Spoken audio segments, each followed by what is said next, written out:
nemate jasna pravila, ako nemate neizvesnost, ukoliko imate neizvesnost, ono što nama realan život pokazuje jeste da su onda ljudi spremni da praktično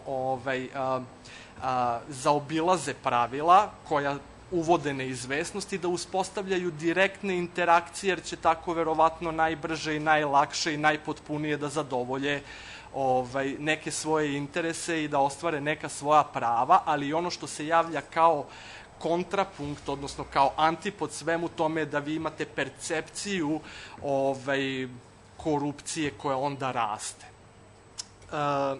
Što se tiče svrhe istraživanja, budući da su ona u sva 3 kruga bila metodološki ujednačena, mi smo kroz istraživanja pokušali da uspostavimo jednu vrstu kontrolnog mehanizma za usvojene planove integriteta u organima javne vlasti. Naime, budući da svaki organ javne vlasti pravi svoj plan integriteta, onda ljudi koji rade na tom poslu prosto prolaze kroz jedan proces samoprocene, odnosno samoprocenjivanja i samokontrole, i nama je bilo potrebno kao organu kome je povereno u dužnost da kontroliše te planove integriteta i njihov kvalitet, prosto smo morali da iznađemo neki mehanizam kako ćemo mi tu samoprocenu da okarakterišemo, da li je ona bila objektivna i da li je bila iskrena prvenstveno. Što se tiče samih ciljeva, pokušali smo da ovim istraživanjem utvrdimo količinu zadovoljstva, odnosno nezadovoljstva korisnika uslugama koje im pružaju organi javne vlasti. Isto tako smo hteli da procenimo, da vidimo kako u stvari građani percipiraju integritet organa javne vlasti sa kojima praktično svakodnevno dolaze u neku vrstu interakcije i da identifikujemo neke tačke koje sadrže rizike u smislu potencijalnih koruptivnih praksi i ponašanja, zloupotreba ili drugih nepravilnosti koje narušavaju ostvarivanje prava građana. Mi smo ovo istraživanje sproveli tako što smo intervjuisali 1320 korisnika usluga sudova. Sad, pri tome, ovde smo radili samo sa sudovima iz jednog prozaičnog razloga, budući da su sudovi u celom sistemu pravosuđa onaj tip institucije koji ima najviše interakcija sa najširim krugom korisnika usluga, odnosno građana, za razliku, na primjer, od tužilaštava ili ustanova za izvršenje krivičnih sankcija koje po prirodi stvari targetuju usko profilisanu klijentelu i koji nisu otvoreni ka spolja. Sudovi u stvari su ti koji ne rade samo funkciju presuđivanja u užem smislu reči, već građani dolaze u kontakt sa sudovima i zbog toga da bi završili neke administrativne poslove, kao što su, na primjer, overe ugovora i slično. U uzorak smo uključili 30 sudova na celoj teritoriji Republike, i to kako sudova opšte nadležnosti, tako i sudova posebne nadležnosti, tako da je uzorak u stvari u sebi sadržao 19 osnovnih sudova, 8 viših sudova, zatim jedan apelacioni sud, jedan privredni sud i jedan prekršajni sud.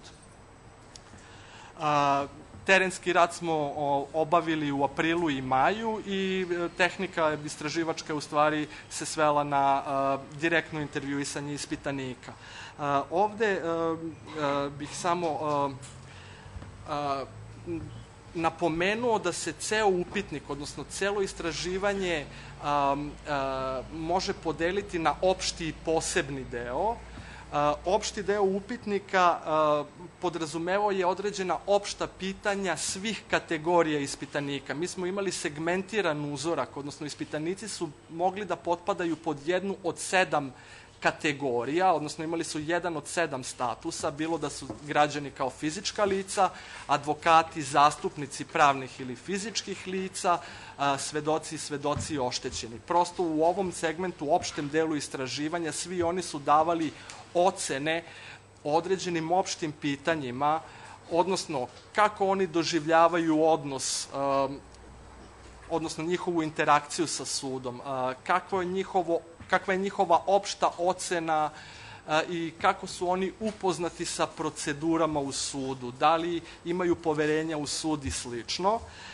I ono što nam je omogućilo ovo istraživanje, odnosno segmentiranje uzorka ispitanika, jeste da pratimo te neke razlike između ispitanika u zavisnosti od njihovog statusa. Pa je sad za to vezana jedna druga moja napomena, a to je da možda nalazi ovog istraživanja odstupaju od nekih drugih istraživanja koje su rađene, koje su imale kao ciljnu grupu pravosuđe, zbog toga što druga istraživanja su obuhvatala opštu populaciju. Ovde je uzorak, odnosno populacija ispitanika bila fokusirana. Mi smo razgovarali sa ljudima koji su bili u sudu, koji imaju neku interrelaciju sa sudom u tom konkretnom trenutku i imamo kako građane, tako i, da kažem, pravosudne profesionalce, odnosno one koji se po svojoj profesiji bave nekom primenom prava. Tako da zbog toga neki nalazi mogu na prvi pogled da izgledaju kao da odstupaju od onoga što nam druga istraživanja opšteg javnog mnjenja do sada govore. Prvo pitanje, opšte pitanje koje smo postavili ispitanicima ticalo se toga da li oni smatraju da su dovoljno informisani o administrativnim procedurama koje ih čekaju u sudu. I više od polovine ispitanika, odnosno 55%, su izjavili da su uglavnom ili veoma dobro informisani. Međutim, sa druge strane, vi vidite da ima 45% ispitanika koji nisu sigurni, odnosno nisu dobro informisani, smatraju da uopšte nisu dobro informisani ili uglavnom, odnosno imate 45% ispitanika koji lutaju u tom trenutku i koji su potencijalno izloženi nekom vidu manipulacije. Ukoliko segmentiramo sad taj uzorak, vidimo koje su u stvari najugroženije kategorije ispitanika što se tiče informisanosti o procedurama. I to su u stvari fizička lica i svedoci oštećeni. Sad ovo možda na prvi pogled ne izgleda toliko trendi, nije neki highlight, međutim upravo ovi procenti govore da percepciju o pravosuđu, odnosno percepciju o sudovima stvaraju upravo ti ljudi, ne stvaraju ih profesionalni advokati ili zastupnici koji se bave pravom, a upravo, da kažem, pravni profesionalci pokazuju visok stepen informisanosti o tim procedurama, što je naravno i prirodno budući da se oni time bave. Ali sa druge strane, upravo profesionalci najmanje utiču na kreiranje percepcije javnosti o tome kakav je njihovo poverenje u sudove. Kada smo postavili sledeće pitanje na koji način se najčešće informišete o proceduri koja vam je potrebna u sudu, mi vidimo da se svaki četvrti ispitanik, odnosno 40% ispitanika informiše tako što dođe u sud i onda razgovara sa zaposlenima u sudu, znači neposredan kontakt o tome šta treba da uradi ne bi li završio posao zbog kojeg je došao u sud. Na drugom mestu građani koriste iskustva drugih njima bliskih ljudi iz okruženja i tako dalje. I na svega 17% građana se oslanja na objavljene informacije i obaveštenja koje se nalaze u sudu. Sad, čovek bi racionalno pretpostavio da upravo unapred objavljena obaveštenja i informacije treba da predstavljaju primaran način informisanja i da bi to trebalo da bude rutinski i regularni model rada, zato što se u ovakvim okolnostima gde se ljudi najčešće informišu tako što dolaze pa pitaju zaposlene u sudu, stvaraju i gužve, i napete situacije, i konflikti itd. itd. A posao naravno stoji. Što se tiče poverenja, praktično dominantna većina ima poverenja u sudove, dok 33, odnosno 1/3 tih ispitanika uglavnom nema ili uopšte nema poverenja u rad sudova. To je, da tako kažem, ako bismo to malo dramatizovali, vi imate 1/3 građana koji ne veruju da u sudu mogu da ostvare, odnosno da dobiju ono po šta su došli, što, da tako kažem, nije baš sjajna slika. Ispitanike smo takođe i pitali da školskim sistemom, ocenom od 1 do 5, ocene pojedine kategorije rada sudova i te kategorije su pravedno i jednako postupanje prema svima, postupanje u razumnim rokovima i efikasno i profesionalizam. Najnižu ocenu, kao što vidite, građani su dali postupanju u razumnim rokovima i prosečna ocena je 2,7, dok pravedno i profesionalno postupanje ima istu ocenu 3,34. Kasnije, kada kolega Miloš bude izlagao one posebne delove istraživanja, vidjet ćete da te ocene nisu tako monolitne. Odnosno, kada smo ispitanicima profesionalizam razbili, da tako kažem, na konkretne pojedinačne komponente, te ocene su bile znatno lošije. Znači, ovde su građani praktično pod amnezijom, kad vi postavite jedno opšte pitanje da li mislite da se u sudu ponašaju profesionalno, onda, da tako kažem, građani onako pod amnezijom kažu pa da, profesionalno, smatramo da se profesionalno postupa. Jedno takođe od indikativnih pitanja koje potvrđuju pravilo jeste i kako se ocenjuje transparentnost, odnosno javnost rada suda. I imate praktično, koliko je to, 33% građana koji kažu da je sud uglavnom netransparentan ili potpuno netransparentan i zatvoren u radu. Kada sad pitanje transparentnosti posmatrate kao jedan od preduslova da čovek uopšte može da informisano i smisleno nešto uradi, onda vi vidite da praktično 1/3 ispitanika luta i nisu informisani, ne znaju šta treba da rade. Opet, kada smo ovo pitanje razbili po segmentima, pojavio se isti trend kao i u slučaju informisanosti o procedurama. Vidimo da u stvari fizička lica, odnosno ono kako se to sad kolokvijalno naziva obični građani, svedoci oštećeni su upravo ti koji su najviše, da tako kažem, uskraćeni za transparentnost, a ta transparentnost naravno je jako bitna za poverenje. Ohrabrujući podatak, 81% ispitanika je izjavio da nikada nije imao potrebu da pronađe neku vezu ili da iskoristi neko prethodno poznanstvo sa ljudima koji rade u sudu, ne bi li uticao nekako na proceduru, bilo da je uspori, bilo da je ubrza ili da je na neki način promeni tok. Sa druge strane, ima nekih 19% ispitanika koji su rekli da su oni to uradili i vidi se da je nešto veći broj onih koji su izjavili da su posegli za poznanstvom, posegli su za uspostavljanjem neke veze sa nekim u sudu, da bi završio ono što smatra da treba da završi, i to kada je shvatio da bez te veze ne bi mogao da obavi ono po šta je došao.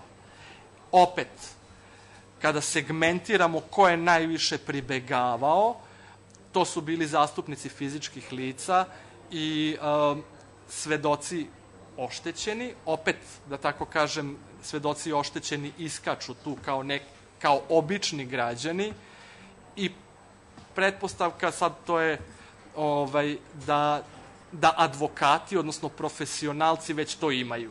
I prosto ne smatraju da je to značajno da napomenu, s obzirom da se oni svakodnevno kreću kuloarima i kanalima i sigurnim putanjama koje su već uspostavili u sudu. I ja bih sad ovde se zaustavio i dao Milošu reč. Hvala. Hvala. Aha, da.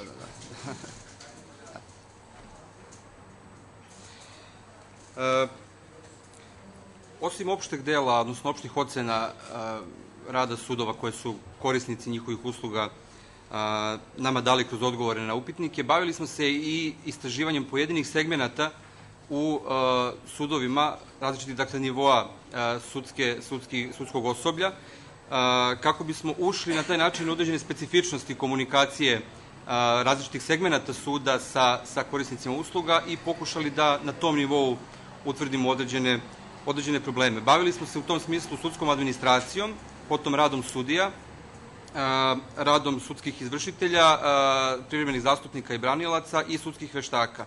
Usled ograničenog vremena koje imamo na raspolaganju za ovu prezentaciju, mi ćemo danas prezentovati rezultate koji se odnose na sudsku administraciju i sudije, dok kompletan izveštaj sa svim podacima vezani za ove druge segmente rada sudova možete naravno pronaći, kao što je kolega rekao, u izveštaju koji se nalazi na našem sajtu. Kada reč o radu administracije, dakle svako ko dođe u sud bilo kojim povodom, bilo da je to u pitanju suđenje ili overa dokumentacije, odnosno dolazak u takozvanu šalter salu, se susreće sa nekim delom sudske administracije. Ono što su nama korisnici usluga rekli jeste da oni ne sumnjaju toliko u znanje i iskustvo u radu administracije, koliko imaju zamerke na profesionalni, odnosno takozvani ljudski odnos administracije sa njima. Šta to znači? Prema ovim rezultatima mi vidimo da se najveći broj korisnika usluga slaže sa tvrdnjom da administracija ima dovoljno znanja i iskustva u radu sa strankama, da je nešto manje, ali opet relativno visoko profesionalna u svom radu, ali da ne obaveštava dovoljno stranke o daljem toku postupaka, procedura i svega onoga što građanima predstoji da završe u sudu. I mi ovde dolazimo do zaključka, mi smo nešto slično, do nečeg sličnog došli kada smo se bavili istraživanjem i u drugim sistemima, kao što je zdravstvo i lokalna samouprava, da korisnici usluga organa javne vlasti kod nas ne sumnjaju toliko i ne nailaze na problem kada je u pitanju znanje i iskustvo u radu, koliko nailaze na probleme kada je u pitanju određeni profesionalni odnos međusobnog poštovanja, uvažavanja obe strane, da tako kažemo, u određenoj interakciji. Dalje, radom sudske administracije smo se bavili kroz određene konkretne situacije koje se građanima, odnosno korisnicima usluga dešavaju ili ne dešavaju kada sa administracijom komuniciraju. Može se postaviti pitanje zašto smo se mi ovim temama bavili i u kakvoj vezi su ove teškoće, odnosno problemi u radu sa korupcijom, integritetom ili nepravilnostima u radu. Sve ono što smo mi propitivali u ovom istraživanju predstavlja takozvane rizične tačke koje ne moraju da podrazumevaju postojanje korupcije, odnosno nepravilnosti u pravom smislu reči, ali predstavlja određenu opasnost koja postoji i kada tu opasnost utvrdimo u nekom visokom obimu, možemo sa očekivanjem pretpostavljati da korisnici usluga koji ne nailaze na takve teškoće su znatno spremniji da traženjem različitih vrsta kanala koji nisu, po znacima navoda, pravno dozvoljeni, završe ono zbog čega dolaze da ostvare određena prava i obaveze. Teškoće u predaji dokumentacije sudu, usled, recimo, radnog vremena, šaltera, gužvi koji postoji, tako dalje, je nešto na šta se korisnici usluga u najvećoj meri žale kada je u pitanju rad administracije. 15% je reklo da im se to često dešava, 16% povremeno, odnosno svega, ako obrnemo priču, 39% je reklo da nije imalo problema nekada da određenu dokumentaciju preda sudu. Dakle, ako uprostimo, od 10 korisnika usluga, 6 je nekad imalo neki problem da u predaji određene sudske dokumentacije. Dakle, ovo je po nama pokazatelj koji govori da oni koji ne uspeju da na određeni način predaju dokumentaciju u predviđeno vreme, zbog gužve i tako dalje, je ona grupa koja je spremnija da traženjem različitih vrsta veza, poznanstava, pa i direktnim mitom i korupcijom, to uspe da uradi. I bez obzira da li je krivica na strani oni koji dolaze u sud ili same organizacije sudova, mi ovde prosto, ovi naši nalazi istraživanja govore u prilog tome da su sudovi, odnosno institucije te koje bi trebalo da ovakve rizike smanje na što je moguće manji nivo. 35% korisnika usluga smatra da je nekada bilo oštećeno zbog određenih propusta u radu sudske administracije. Dakle, iako 65%, što je većinski, odnosno dominantan procenat, kaže da nije imalo problema u radu, odnosno nije bilo oštećeno zbog propusta u radu administracije, 35% je broj koji svakako nije mali i uvek procente treba posmatrati i kroz apsolutne brojeve. Ako pogledamo, ako danas, u današnjem danu, 100 ljudi dođe u sud, a od njih 35 nam kaže da je i smatra da je bilo oštećeno u nekom svom pravu ili obavezi zbog rada sudske administracije, to je izuzetno visok procenat. I zbog toga ove podatke treba posmatrati dakle na taj način, a ne samo kao veći ili manji procenat. Kada pitanje o oštećenosti zbog propusta u radu sudske administracije podelimo, odnosno segmentiramo prema tipu korisnika usluga, nalazimo jedan zanimljiv podatak, a to je da su fizička lica i svedoci, odnosno ono što, kao što je kolega rekao, obični građani, u najvećoj meri smatraju da nisu bili oštećeni usled propusta u radu administracije. Mi ovde postavljamo pitanje da li je ono što se njima servira kao uobičajeni postupak, odnosno rad sudske administracije, nešto što je njima jedino, ajde da kažemo, oni misle da to tako zaista treba, ili prosto nemaju dovoljno znanja o tome šta su njihova prava i obaveze pred administracijom i zbog toga određene situacije prihvataju kao takve kakve jesu. Vrlo bitan segment o kom su moji prethodnici govorili odnosi se i na pritužbe u radu na službenike bilo kog tipa organa javne vlasti, jer pritužba na rad je jedan od važnih preventivnih mehanizama za korupciju. Tamo gde postoje ustaljene, izvesne i dobre procedure da se neko žali na rad službenika organa javne vlasti, prosto stvara jedno okruženje gde ti na čiji se rad možete žaliti su po logici stvari u manjoj meri spremni da prime mito ili da prosto određenim nepravilnostima u radu da postupaju sa nepravilnostima u radu. Ovo naše istraživanje pokazuje da 35% korisnika usluga sudova je nekada imalo potrebu da se žali na rad sudske administracije, ali da je samo 2% njih to zaista i učinilo. Najveći broj oni koji kažu da su imali potrebu, a nisu se žalili, smatra da nema poverenja da će njihova pritužba biti, da će imati efekta, odnosno da može bilo što da promeni, a jedan nemali procenat je i oni koji kažu da nisu imali dovoljno informacija o tome na koji način je moguće da se žale kada neko njihovo pravo bude prekršeno, odnosno ne uspeju da završe ono zbog čega su došli. I ovo je nešto što nalazimo kao pravilnost u istraživanjima za sve tipove organa javne vlasti, ne samo za sudove. Dakle, kada smo se bavili istraživanjem i u zdravstvu i u lokalnoj samoupravi, žalbene procedure, mehanizmi žalbi na rad službenika organa javne vlasti su zaista nešto što je značajan nedostatak u radu našeg javnog sektora, a što je, kao što sam već rekao, vrlo bitan preventivni mehanizam i za otklanjanje korupcije i za otklanjanje generalno nepravilnosti u radu. Naravno, onaj mali broj, oni koji se usude da ulože određenu pritužbu na rad, su oni koji kažu da im je bilo jasno na koji način tu pritužbu mogu da urade. Nama, kažem još jednom, uvek ostaje pitanje šta se dešava sa onom velikom grupom oni koji su imali određenu potrebu da se žale, a to nisu znali na koji način da urade, odnosno nisu imali poverenja da će im pritužba biti uvažena. Međutim, ono što zabrinjava i što je opet pravilnost koju nalazimo u istraživanjima, nezavisno od toga kojim tipom organa javne vlasti se bavimo, jeste da i oni koji ulože određenu pritužbu, odnosno žalbu na rad službenika organa javne vlasti, ne znaju šta se dalje dešava. Dakle, ne postoji povratna sprega, ne znaju da li je da li njihova pritužba urodi određenim plodom, da li neko biva kažnjen za nešto što nije uradio, a bio je njegov deo posla, odnosno najčešće se ništa ne desi. Dakle, pritužbe nije bitno samo je važno uspostaviti sistem za ulaganje pritužbi, odnosno žalbi, već je potrebno i napraviti ga efikasnim da one zaista i daju određene efekte kada se one ulože. U ovom slučaju, dakle, 73% oni koji su uložili žalbu na rad administracije suda kažu da se apsolutno nakon ulaganja njihove pritužbe ništa nije desilo, odnosno nije došlo ni do kakve promene.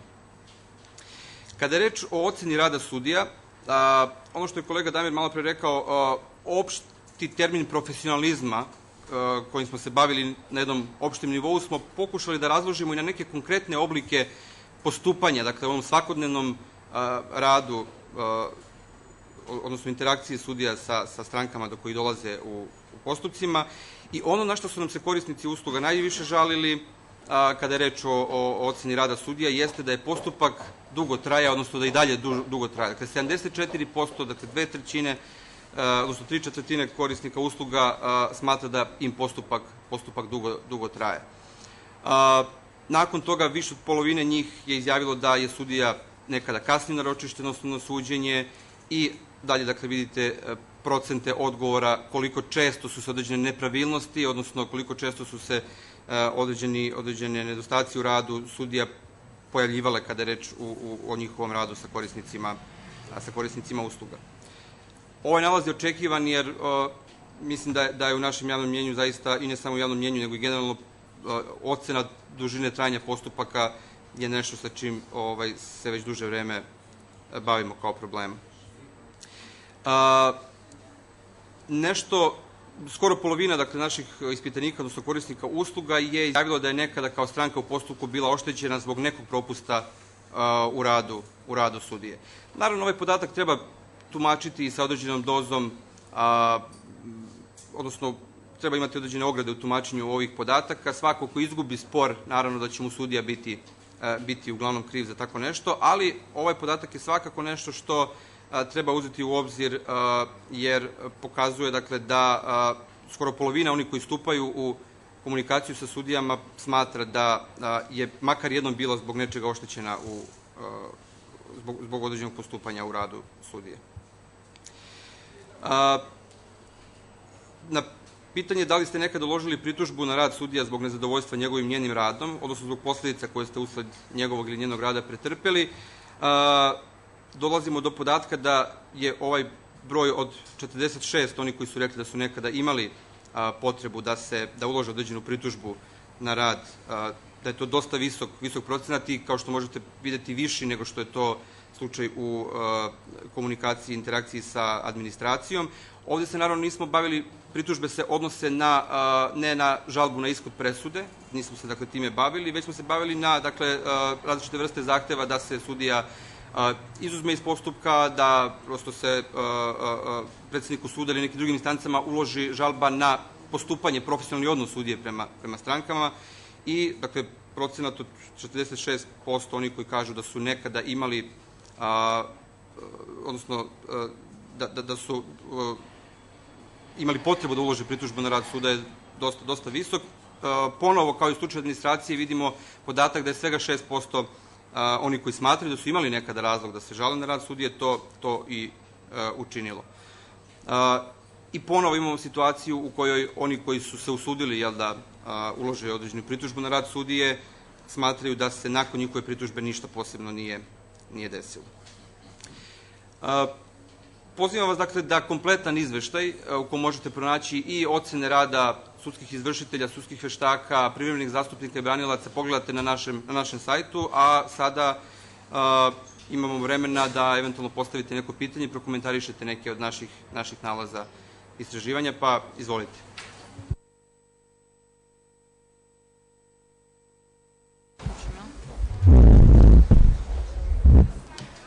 Dobar dan, ja sam Vesna Radojević, Centar za istraživanje, transparentnost i odgovornost. Želela bih da pitam gospođu Tatjanu Babić, spomenuli ste na početku ovaj podatak od 347 pritužbi na rad sudova, pa bih želela da pitam konkretnije, odnosno da dobijem neke detaljnije podatke o tome na koje su pritužbe bile u pitanju i na koje sudske instance. Dakle, koji su sudovi negde u tih 347 pritužbi najviše zastupljeni? Najčešće se građani žale na neefikasnost u postupanju. To, sad ja nemam egzaktan podatak od sebe, da bih vam rekla koliki se tačno broj predstavki odnosi na to. Građani takođe iznose u tim predstavkama sumnju na korupciju direktno, dakle da sudija ili tužilac ima, da kažem, da je u nekoj nedozvoljenoj vrsti veze sa protivnom strankom u postupku. Međutim, ja moram da kažem svoje lično mišljenje. Zapravo svaki ili skoro svaki građanin koji dugo čeka na rešavanje problema ili se njegov problem ne rešava onako kako bi on želeo, vrlo često percipira sudiju ili tužioca kao korumpiranog. Ali to ne znači da je to i istina.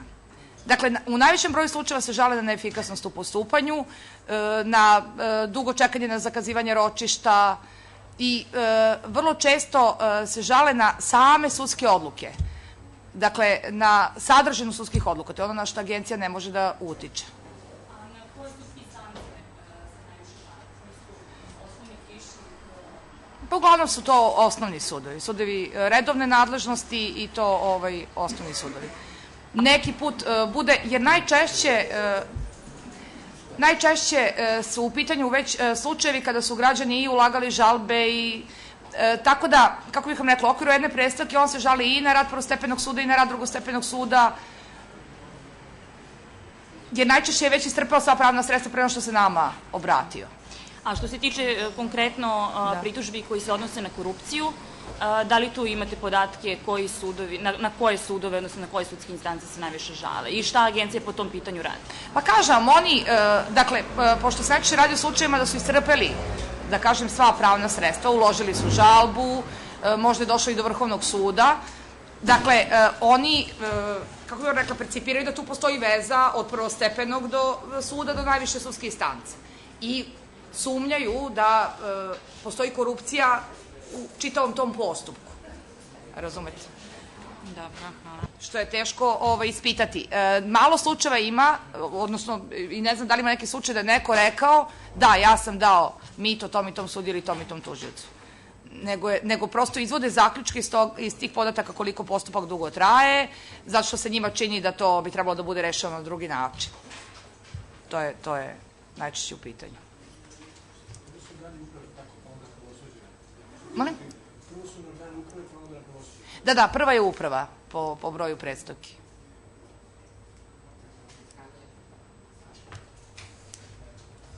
Ali možemo, ako vas to zanima, možemo prosto kontaktirajte našu službu i onda ćemo vam dati precizne podatke. Analizu tih predstavki. Ukoliko nema više pitanja. Mogu ja da pitam nešto, Stanja, izvinite. Mirja, izvinite, izvolite.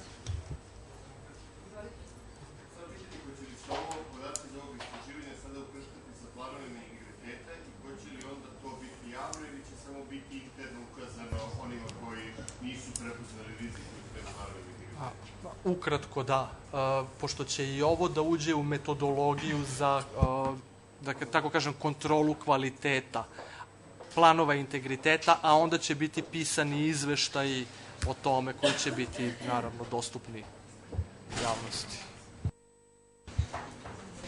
Dobar dan, Mirjana Nikolić, Udruženje sudija prekršajnih sudova. Čestitam vam na istraživanju. Imam pitanje, da li građani kažu da im je traženo mito od strane sudije ili nekog iz suda, oni to nisu dali i onda imaju problem sa efikasnošću? Ne. Ja kažem, znači objasnila sam na koji način i kako građani vide te sudske postupke i tužilačke. Nije, koliko meni poznato, sad nemam ispred sebe svaku pojedinu predstavku da bih mogla da kažem tačno, ali ja koliko znam nema slučajeva da kažu direktno dao sam mito i tako dalje. Tako je, da. A kada reč o Oni kažu, izvini Miloše, oni naravno daju svoju ocenu da se od njih očekuje da daju mito, da nađu vezu i tako dalje. Ali niko ne kaže da ja sam i dao nešto da bih morao da... Da, ili nisam... Pa mislim, kažu nisam dao pa zbog toga se čeka. Zato što je to njihova ocena da je to tako, ali to ne znači da je to istina. Jako je teško u istraživanju kada pitate ljude da li ste dali mito, odnosno da li ste bili deo nečega za što je... Da, čak i da li vam je traženo, takođe je nešto što mi nismo ni namjerno u ovom istraživanju ni prezentovali, jer je to nešto za šta se, ajde da kažemo, najčešće kao medijski atraktivan podatak svi zakače. Nama je bitno da ovde prosto sagledamo jedan kontekst u kom pravosuđe, odnosno sudovi funkcionišu. U ovom istraživanju smo imali pitanje da li vam je neko u sudu tražio mito. Znatno veći je broj onih koji kažu da, mito mi je traženo, ali ne direktno, već indirektno. Odnosno, oni procenjuju da usled razvlačenja, po znacima navoda, postupka ili zaista razvlačenja postupka, oni percipiraju da se to radi zbog toga što je indirektno im se stavlja do znanja da oni kroz druge kanale treba da u stvari dođu do završetka, odnosno ostvarenja onoga zbog čega su u sud došli. Jako mali broj onih koji su rekli da, direktno mi je neko administracija ili sudija ili neko drugi mi je tražio mito, ali znatno veći broj onih koji kažu indirektno je traženo. Pod indirektnim traženjem mi podrazumevamo u stvari sve ono na osnovu čega građani procenjuju da se njima posebno stavlja do znanja da kroz neke druge načine u stvari bi trebalo da ostvare neki svoj posao zbog kog su došli u sud. Samo da kažem, to nije specifično za ovu oblast. Dakle, uvek kada građani treba da dobiju neku uslugu od organa javne vlasti, od neke institucije, i uvek kada su procedure takve da otežavaju znatno pružanje usluge i dugo traju, građani imaju tu percepciju da se od njih očekuje da nešto daju kako bi brže završili posao. Tako da to nije nešto što je sad specifično za percepciju korupcije. Šta kažete? Tamo ništa ne može se završi bez da se plati. Gde? U katastru, na primjer. U katastru. Pa dobro, veliki broj organa kod nas zaista ima taj problem. Ako mogu samo da sumiram ovaj deo, u stvari vi sad imate ovaj trenutak u kome se mi nalazimo, da tako kažem, tu postoji jedan kulturološki shift. U onoj kafkijanskoj, da tako kažem, eri, ljudi su smatrali da to tako treba, da to tako mora. Sad imate, da tako kažem, onu iskru individualnih sloboda i prava i imate kafkijanski, odnosno birokratski ustrojen aparat koji i dalje funkcioniše po istom principu iz 19. i početka 20. veka i onda vam se javlja taj jedan prelom gde ljudi kažu ovo se dešava zbog toga što meni neko očigledno na konkludentan način traži da ja platim, ne bi li mi bilo to završeno. Je li ima još pitanja ili komentara? Ja vam se zahvaljujem onda na učešću.